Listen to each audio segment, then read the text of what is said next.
இந்த வீடியோவில் நாம் ரோஷ் போரா ஸ்வீட் செய்வது எப்படின்றத பற்றி பார்க்க போகிறோம். இதுக்கு வந்து நமக்கு ரவை இருந்தால் போதும், நம்ம இந்த ஸ்வீட்டை செய்திடலாம். இது வந்து ஒரு பெங்காலி ஸ்வீட். இப்போ வந்து ஒரு பேன் எடுத்துக்கோங்க. அதுக்கு அதில் 1 ஸ்பூன் அளவுக்கு நெய் ஊற்றிக்குங்க. நெய் நல்லா உருகி வந்தோன்னா 1/2 கப் அளவுக்கு ரவை போட்டுக்குங்க. இது வந்து ஒரு 100 கிராம் ரவை. இது வந்து நல்லா வந்து நம்ம வறுத்து எடுத்துக்கலாம். கொஞ்சம் கலர் சேஞ்ச் ஆன உடனே 3/4 கப் அளவுக்கு பால் ஊற்றிக்குங்க. அந்த ரவை வந்து பாலை நல்லா இழுத்துக்கும். நீங்கள் வந்து இது பண்ணும்போது ஸ்லோவாக வச்சு பண்ணுங்கள் ஃப்ளேமை. இப்போ பாருங்கள், நல்லா இழுத்துக்குச்சு பால் எல்லாமே ரவையில். எடுத்து ஆற வச்சிடலாம். இப்போ வந்து ஒரு பேனில் 1 கப் அளவுக்கு சர்க்கரை போட்டுக்கோங்க. 1/2 கப் அளவுக்கு தண்ணி ஊற்றிக்குங்க. இது வந்து நம்ம நல்லா கலந்து விட்டுக்கலாம். இதுக்கு வந்து நம்மளுக்கு பாகுபாதெல்லாம் தேவையில்லை, நல்லா கொதிச்சு வந்தால் போதும். நான் வந்து 200 கிராம் சர்க்கரை எடுத்து சேர்த்துருக்கேன். கொதிச்சு வந்த உடனே 1 ஸ்பூன் அளவுக்கு ஏலக்காய் பவுடர் போட்டு இதை நிறுத்திட்டு நம்ம இது ஆறட்டும், நம்ம அப்படியே எடுத்து வச்சுக்கலாம். இப்போ வந்து நம்ம வந்து ரவையை பாலில் வைத்து கலந்து வச்சுருந்தாலும் அது நல்லா ஆறிடுச்சு. இதை வந்து நம்ம நல்லா பிசைஞ்சிக்கணும்.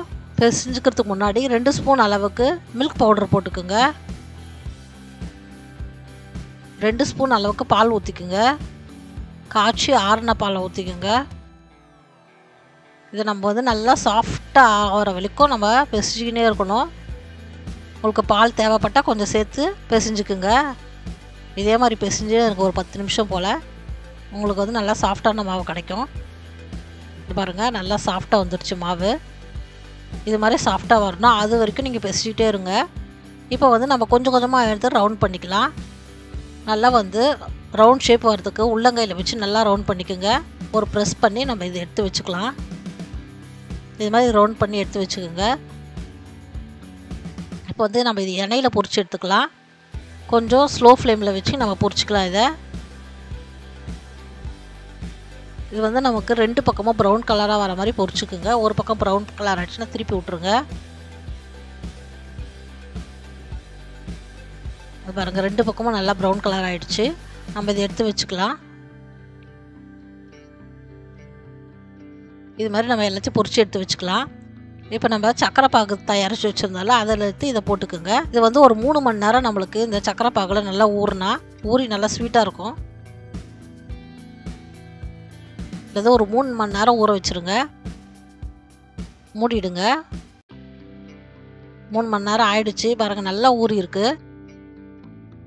நம்ம ஒரு தட்டில் எடுத்து வச்சுக்கலாம். இதை நல்லா சாஃப்டாக நல்லா ஊறி வந்திருக்கு பாருங்கள்.